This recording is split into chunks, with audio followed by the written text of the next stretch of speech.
For printing to black garments, the KnockMeBlackOut tool removes black from the image, allowing the garment to show through. Choose Jobs menu, Production Plugins, KnockMeBlackOut. The underbase slider adjusts the amount of color ink, which affects the white underbase. These controls are like levels adjustment for semi-transparent areas, which have 4 preview modes. Transparent shows the colors printed against a transparent background. Show Underbase displays white ink coverage as black. Red Mask displays any amount of white underbase as red. Shirt Color simulates printing on the garment.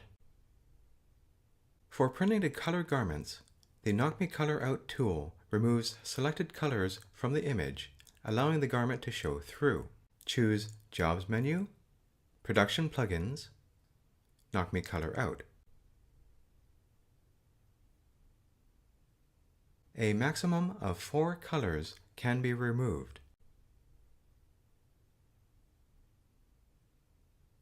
These controls are similar to the KnockMeBlackOut tool.